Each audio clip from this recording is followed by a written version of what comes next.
We're all unique. We do things differently. We have different habits, and never is that more evident than when it comes to how we handle our money. Because our financial goals are based on our own situation. Today's Your Dime sponsor, Wall Street Financial Group's Chief Retirement Strategist and founder, Zach Gray, is back. So you're encouraging people to be unique with how they handle their finances. Well, at least with their planning, because as I look at things, you can't take a cookie cutter approach to money, to savings, definitely to retirement. I mean, we hope that it's a permanent vacation that we don't ever have to go back to work from. So if we haven't planned accordingly, that's not a good thing. We're going to talk a little bit about that. But I also want folks to know that just don't throw your money into one certain investment and just kind of set it and forget it.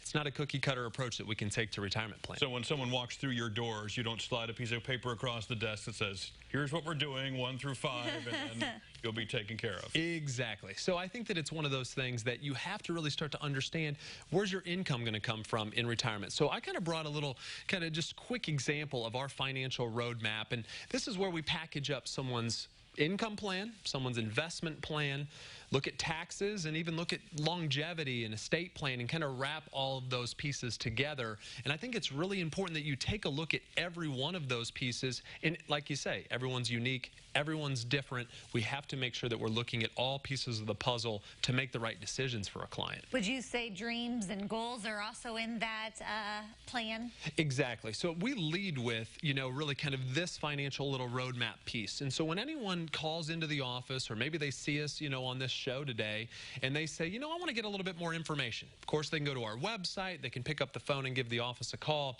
We're going to actually send them something like this, and it's just a really quick, data gathering tool, right? It just allows us to say, what do we have?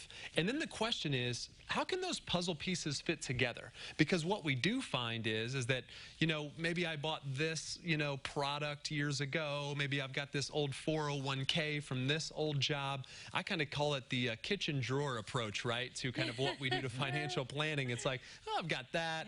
I've got this. Now the question is how can we get all those pieces to work together? And that's really what our financial roadmap is all about. I think some people can probably be intimidated when they see a sheet like that and go, what all information am I going to have to come up with in order to effectively do this? Are there some simple things to go, yep, we just need this, we need this, we need this, and then we can get started? Exactly. So you're going to notice that this is pretty basic, though I'm kind of flipping this quickly, and it's tough to see on the television. It is one of those things that we just need general information. Back to your point, what's really important is the dreams and the goal of really what you want out of life. Everyone's got a different, plan. Everyone's got something different that they want to strive towards. So let's figure out what those hopes and dreams are first. Then the question of X's and O's, right? So we go into, what type of retirement assets do you have, and what type of life insurance products do you have? Have you thought about long-term care for maybe that longevity play and how that looks long into, your lifespan? I think it's just one of those things that we don't have to complicate it, but we really have to get that out on the table. And really one of the last things we put on the back, we do tell folks, hey, bring in your statements. Let's see how much risk you have, and that's a part of that investment plan. There's a real key piece here that says, hey, how much money do you need per year to be happy? And I think sometimes we miss the boat on that altogether. It's all about the X's and O's and, look at this, it's a great strategy and we're all chasing returns. Sometimes we miss the boat on saying, this is how much money I need to be happy in retirement, and that changes the game in its entirety. It's the wine taste on a water budget kind of predicament, right? You want to spend all this, you just may not be ready to do it yet. Exactly. So I think it's just one of those things that you have to take the 30,000-foot view. That's what I'm really proud about, kind of how our roadmap works. But it just is, once again, not cookie cutter to anyone. You guys are different.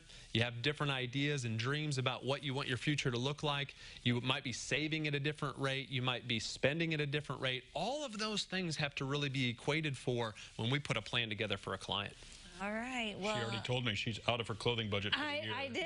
I said that just before we started. It's so important to not, I mean, it is overwhelming to think about it, but you have to think about it, and you have to be responsible and take those necessary plans so that you can live out your dreams and goals for your future. And it will always be less overwhelming now than it is later, I would imagine. Yeah. All right. Thanks, Zach. We appreciate it.